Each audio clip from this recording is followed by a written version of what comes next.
Assalamualaikum warahmatullahi wabarakatuh. Waalaikumsalam. Kami dari kelompok 8. 8 akan mempresentasikan mengenai giroskop dari mulai ini khusus mempresentasikan mengenai kinematik analisisnya. Kenapa sih kok bisa ban sepeda yang digantung satu gantungan nih bisa berdiri Menarik sekali ya topiknya ya, Bung Nares. Menarik sekali ya.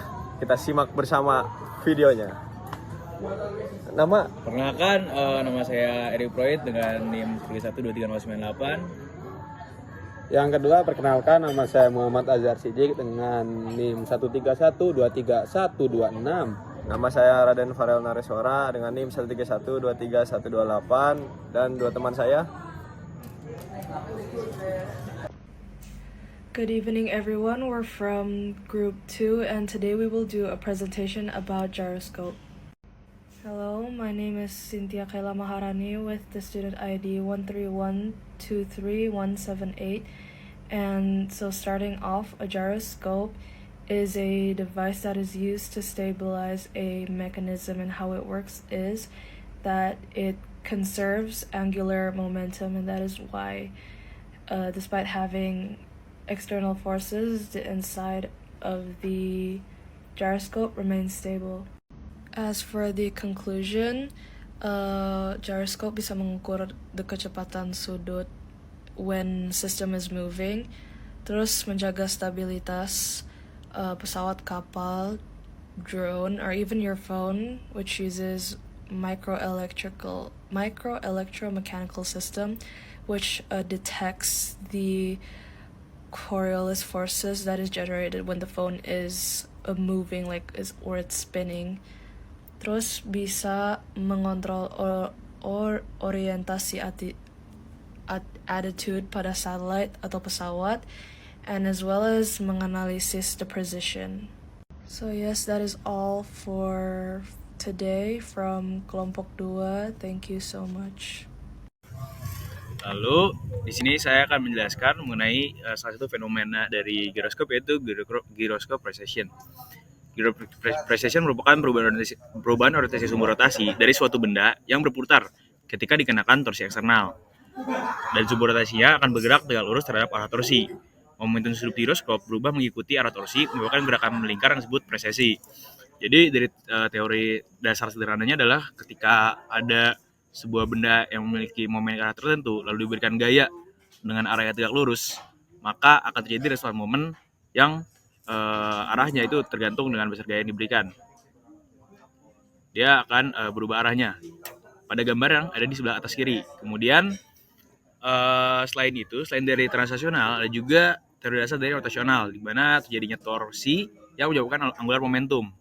Pada kondisi sederhana ini, kita bisa mengambil teori kaidah tangan kanan yang memberikan arah torsi dan juga arah angular momentum ketika ada sebuah benda yang berputar, di mana misalkan torsinya clockwise, dia akan menyebabkan arah dari angular momentumnya mengikuti jari jempolnya, seperti yang ada gambar di sebelah kanan atas.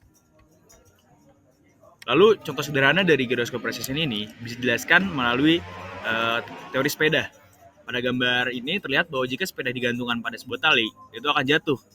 Tetapi ketika sepeda tersebut diputar terlebih dahulu lalu disambungkan, sepeda tersebut tidak akan terjatuh dan akan berputar sesuai dengan resultan gaya atau arah dari torsi atau angular momentum yang diberikan.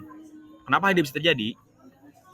Hal ini bisa terjadi karena Beri cepat ya, Reh ya. Hal ini bisa terjadi karena yang pertama adanya angular momentum yang terjadi karena berputarnya ban, dan juga adanya torsi yang terjadi dari sistem ini, sehingga angular momentum akan selalu ingin mengikuti torsi dan dia akan steady dan berputar.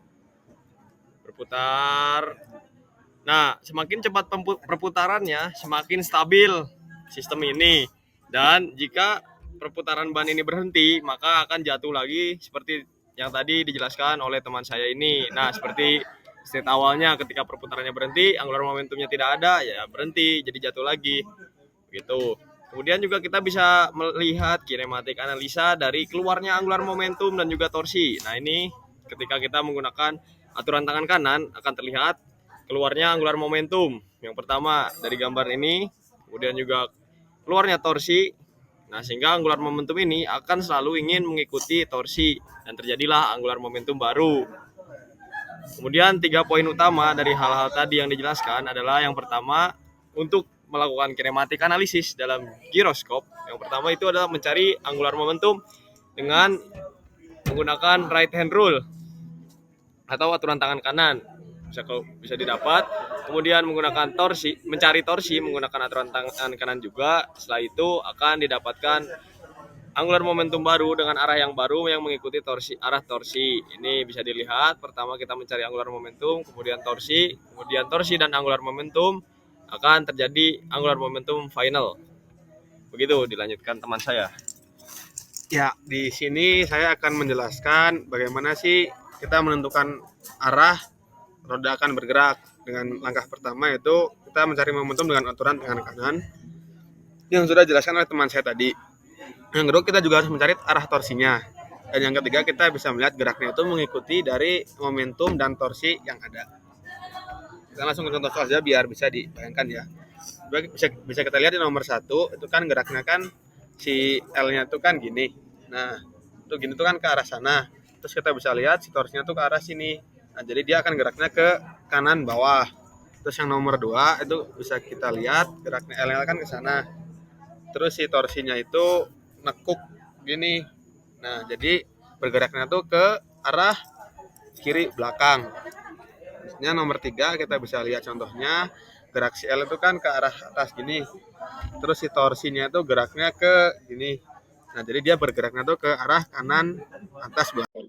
Assalamualaikum. Ya, jadi perkenalkan nama saya Adam Sapigo. Nah, di sini saya akan menjelaskan tentang how does it work dari si gyroskop ini. Jadi pertama tuh kita yang dibutuhkan dari gyroskop itu adalah kita mencari angular momentumnya. Jadi kan si gyroskop ini tuh muter-muter gitu kan. Nah, kita tuh harus mencari angular momentumnya yang membuat si gyroskop ini tuh tetap tetap stay di orientasinya. Terus kedua kita juga harus mencari torsinya. Nah, dari torsinya itu tuh nanti kita bisa dapat perhitungannya. Nah, terus dari situ tuh kita harus mencari arah dari angular momentum itu eh, mengikuti si arah torsinya gitu. Nah, tapi si torsinya tuh bakal mencoba ngelepas gitu dari angular momentumnya. Jadi itulah yang membuat si bendanya tuh jadi berputar gitu dan membuat tetap stay di orientasinya. Nah, terus ada si nah karena giroskopnya atau di orientasinya, jadi biasanya tuh digunakan dalam menjaga stabilitas pada pesawat, kapal, dan juga kendaraan-kendaraan gitu. Jadi tetap si stabil gitu lah gerakan dari si bendanya tersebut.